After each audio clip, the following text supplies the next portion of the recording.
Warahmatullahi wabarakatuh. Jumpa lagi dengan saya di Abil Maiwa Channel. Jadi teman-teman, channel ini adalah merupakan channel pendidikan tempat kita berbagi tentang aplikasi pendidikan, Microsoft Office, serta tips dan triks komputer.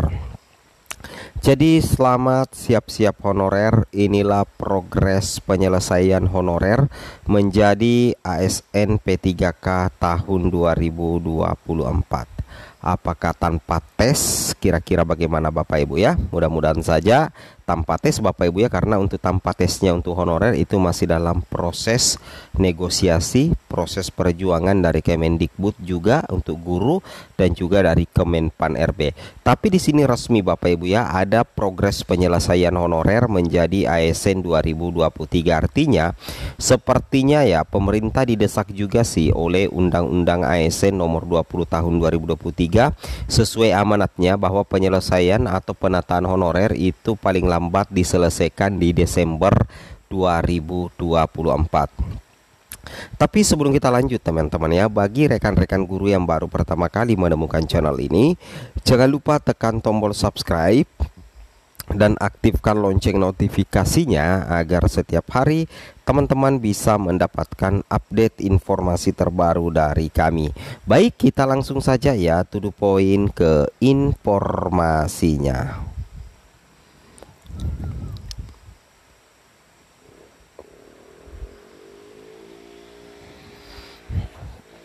Ya, ini dia teman-teman ya, file resmi dari Kemenpan RB terkait dengan progres dan proyeksi penyelesaian tenaga non ASN itu berdasarkan hasil pendataan non ASN 2023. Yang mana kalau kita perhatikan Bapak Ibu perlu pahami bahwa teman-teman honorer atau non ASN yang masuk di database BKN berdasarkan pendataan non ASN 2022 itu sebanyak 2.355.092. Non ASN yang telah lulus seleksi dan diangkat menjadi P3K itu ada sekitar 749.398. P3K itu adalah 748.795. Kemudian CPNS itu adalah 603. Nah, inilah yang akan diangkat teman-teman ya, artinya diperjuangkan untuk diangkat. Berapa totalnya? Itu sekitar 1.605.694 ya. Itulah proyeksi sisa non ASN yang belum diangkat. Untuk non ASN itu 1.475.199, sedangkan untuk THK 2 tersisa hanya 130.495. Oke ya. Data proyeksi sisa tenaga non ASN secara realisasi dapat lebih besar karena tidak semua formasi khusus terisi oleh peserta formasi khusus non ASN. Belum semua peserta lulus seleksi tahun 2021 dan 2020 ditetapkan nomor induknya. Wow. Ini ya terbatas, tidak untuk publikasi sebenarnya ya. Oke. Nah, kita lihat di sini ini berdasarkan tahun kelulusan Bapak Ibu ya. Nah, kita lihat di sini pentingnya penataan 2,3 juta tenaga non ASN ya. Kita lihat ada beberapa poin penting di sini. Apa sih pentingnya penataan 2,3 juta tenaga non ASN? Yang pertama, yang mana kita perhatikan jumlah tenaga non ASN dan XTHK 2 itu sebanyak 2,3 juta Bapak Ibu. 40%-nya guru dan nakes ya, seperti itu ya. Kemudian tenaga non ASN dan XTHK 2 harus diakui menjadi salah satu penggerak pelayanan ya. Tenaga kesehatan, guru, pelayanan publik dan lain-lain sebagainya ya. Kemudian ada pemberian upah belum adil ya. 65% digaji di bawah 2 juta. Ya, itu adalah mengapa pentingnya penataan 2,3 juta tenaga non ASN dan XTHK 2. Oke, teman-teman. Pak Ketua, yang pertama 3 langkah kebijakan penataan non ASN. Satu, melalui Kemenpan RB 684 2003 tentang mekanisme seleksi P3K 80% dan 20% THK. Yang kedua, verifikasi dan validasi oleh BPKP dan BKN terhadap non ASN yang telah terdata. Jika lolos, maka akan dialihkan statusnya menjadi P3K. Ya, P3K paruh waktu dan dimasuk ke dalam platform digital.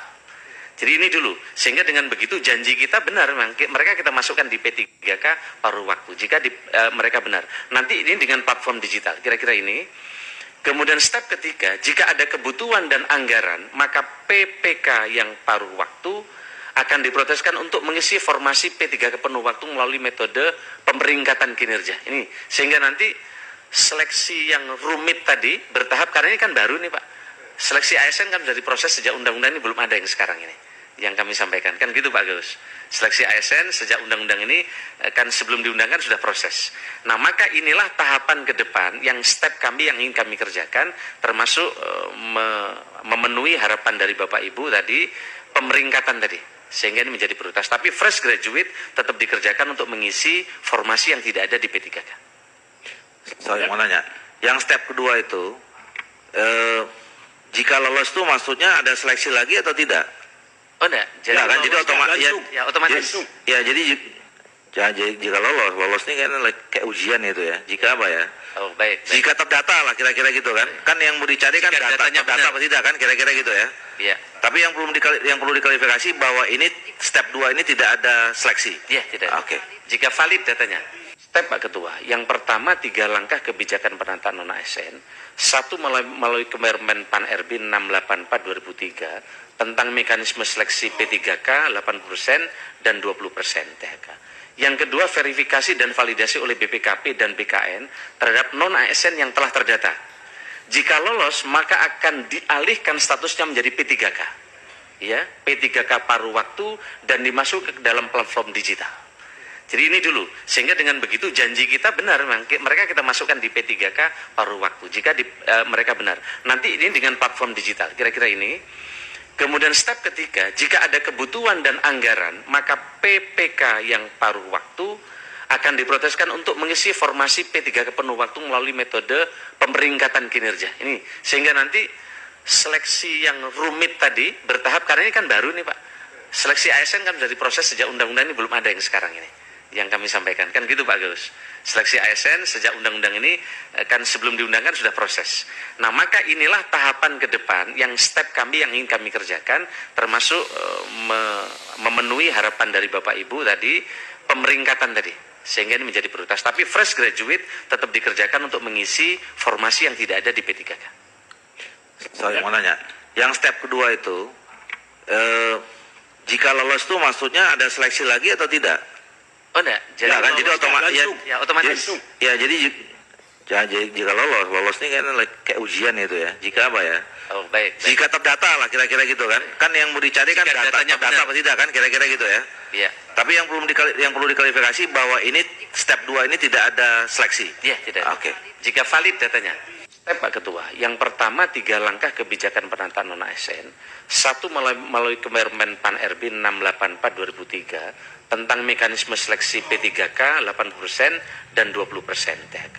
Yang kedua, verifikasi dan validasi oleh BPKP dan BKN terhadap non-ASN yang telah terdata. Jika lolos, maka akan dialihkan statusnya menjadi P3K. Ya, P3K paruh waktu dan dimasuk ke dalam platform digital. Jadi ini dulu, sehingga dengan begitu janji kita benar, mereka kita masukkan di P3K paruh waktu, jika mereka benar. Nanti ini dengan platform digital, kira-kira ini. Kemudian step ketiga, jika ada kebutuhan dan anggaran, maka PPK yang paruh waktu akan diproseskan untuk mengisi formasi P3K penuh waktu melalui metode pemeringkatan kinerja. Ini sehingga nanti seleksi yang rumit tadi bertahap, karena ini kan baru nih Pak. Seleksi ASN kan sudah diproses sejak undang-undang ini, belum ada yang sekarang ini yang kami sampaikan, kan gitu Pak Gus. Seleksi ASN sejak undang-undang ini kan sebelum diundangkan sudah proses. Nah maka inilah tahapan ke depan yang step kami yang ingin kami kerjakan, termasuk memenuhi harapan dari Bapak Ibu tadi, pemeringkatan tadi, sehingga ini menjadi prioritas. Tapi fresh graduate tetap dikerjakan untuk mengisi formasi yang tidak ada di P3K. Saya mau nanya, yang step kedua itu, jika lolos itu maksudnya ada seleksi lagi atau tidak? Oh enggak, jadi otomatis.